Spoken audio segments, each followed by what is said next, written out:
Shalom, back with part 3. All right, the contention of vocab. Let's continue here. All right, so I just finished giving you the definition of understanding, which means to discern. All right, to perceive, to have insight. All right, so if any man have an ear, let him hear. That's what that's talking about. He that leadeth into captivity shall go into captivity. Is there some misunderstanding there? Who led the Israelites into captivity? Okay? It'll tell you right there how the Lord said he would send what enemies they would be coming. They would come under the flag of the eagle. All right? The Edomites. That's their symbolism throughout their history. All right? You understand? When Columbus came here in 1492, he's an Edomite. Okay? He's an Edomite. Okay? The people that rule, that sit in the power seat are Edomites. This is all in the scriptures. Okay?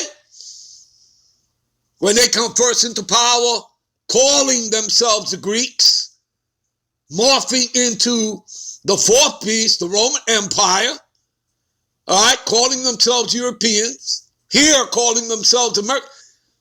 They're neither. They're Edomites. That's who they are. All of Europe was all Japhet. Okay, they call themselves after the lands that they conquered. What is that? Psalms 49:11. Go read it. All right? So again, he that leadeth into captivity shall go into captivity. Right? You reap what you sow. Galatians 6:17, right? You reap what you sow. Okay? You reap what you sow. What else does this bring to attention to? Yeah, Exodus 21:16. If a man stealeth a man, or if he be found in his hand as in possession, he shall surely be put to death. Is that not what is taking place here in the Americas? America's not founded on Christian principles. I mean, that's the label that they're giving you. America's founded on genocide, on the stealing of lands, the removal of landmarks. It tells you in the scriptures, thou shalt not remove thy neighbor's landmark. But they're going to call themselves Christians? You mean to tell me that, the house thief that cometh but to steal, kill, destroy, to rape, rob, commit murderous genocide, that the Lord is telling you who they are, but yet they're going to call themselves Christians and you're going to believe him over what the scriptures say, over what the doctrine says? You have to have your head examined. All right? What else? Jeremiah 30:16. All right? Jeremiah 30:16. And listen, we're not going to hit all of them, all right? But it's to show you, okay? They have no answers for these. Therefore, all they that devour thee. What does it mean to be devoured? To be consumed, to be destroyed. That's what they did to the Israelites. Okay? With that enmity. Okay? That perpetual hatred toward the Israelites. All right? Go look that word up, enmity. Go Google that. Click on the nouns. Go see what it means. Very, very similar to what we read about contention. All right? Well, you saw the word enmity. All right. So therefore, all they that devoured thee, right, that consumed you, destroyed you, they shall be devoured. They shall be consumed. They shall be destroyed. And all thy adversaries, see, all thy adversaries. Go read the hit list, Psalms 83, and it starts with the tabernacles of Edom, the white man. And you'll see Amalek there too, the head tribe of the Edomite, the international banking families, Rothschild, Oppenheimers, Rockefellers, etc., 13 families in all. That's the head tribe of the Edomite. They want to call themselves whatever, the 1948ers, small hats, Zionists, whatever have you. All right? Every one of them, you see this? All thy adversaries, every one of them shall go into captivity. Did it say one of them, a few of them? Did it say none of them? No. It says every one of them. The Lord only made 18 nations. So everybody outside of Israel, starting with the elect, they're all going to be in captivity, hardcore slavery. There you go, people, right in your face. And they that spoil thee shall be a spoil, and all that preyed upon thee will I give thee for a prey. There you go. What's the problem? What's the problem? You reap what you sow. Isaiah 14:2. All right?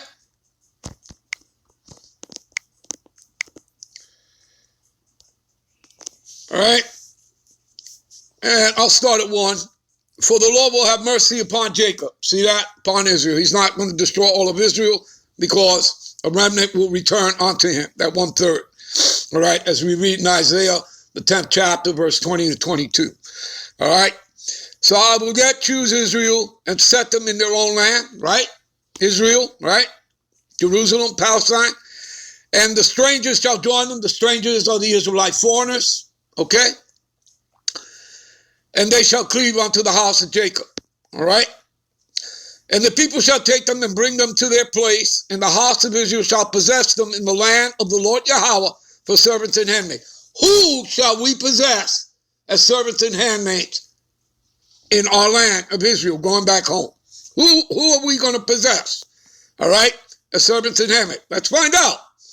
And they shall take them captives, whose captives they were, and they shall rule over their oppressors. Who has been oppressing the Israelites for the past 530 years here in the Americas? The Edomites, have they not? You have your answer, people. All right, it's not rocket science, is it? It's very simple. Let's go to 2nd Ezra, all right, 8 and 50. Give me a minute. All right, this is 2nd Ezra 8 and 50. For many great miseries shall be done, right, to them. To who?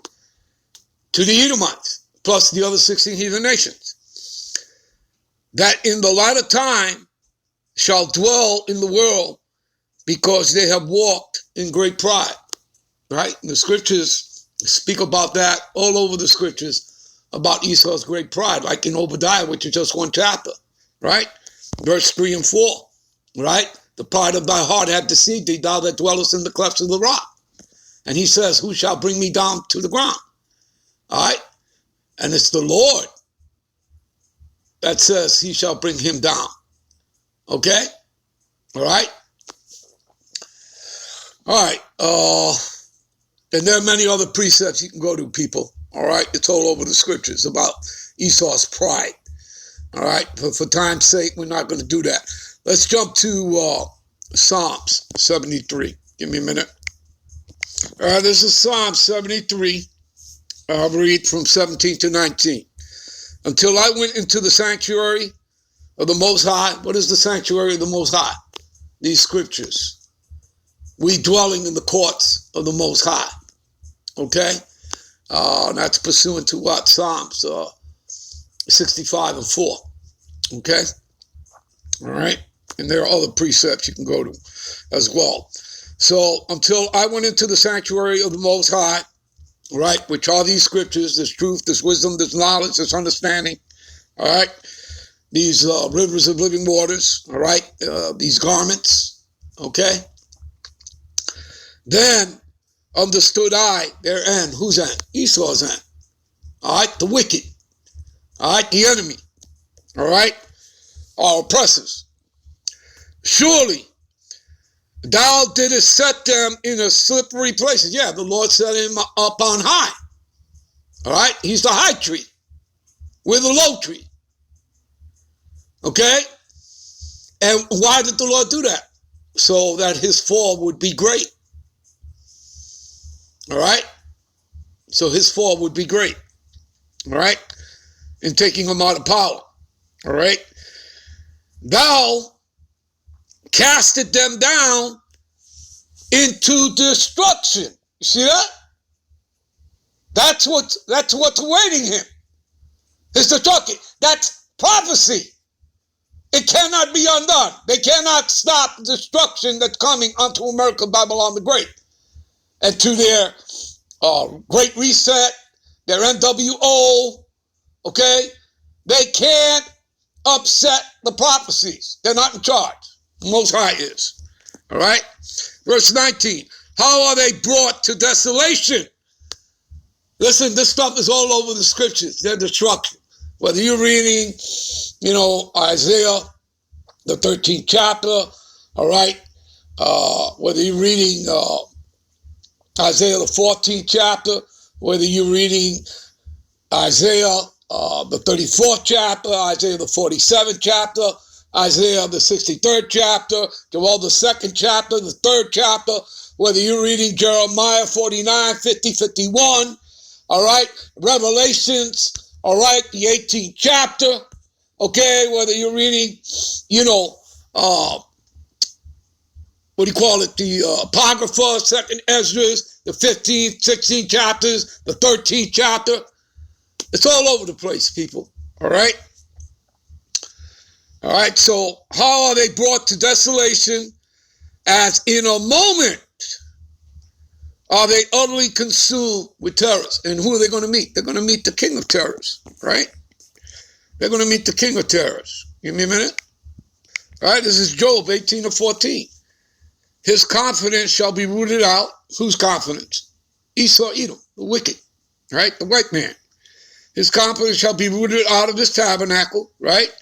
And it shall bring him unto who? The king of terrors, right? And don't we read in Isaiah 47:3?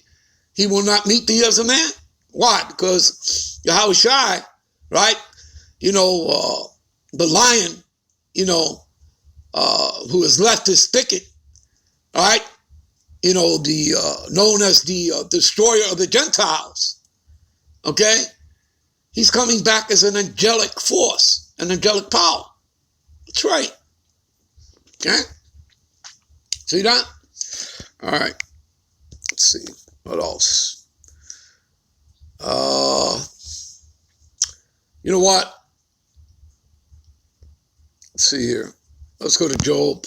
Are we here? Let's go to Job 27:14. All right.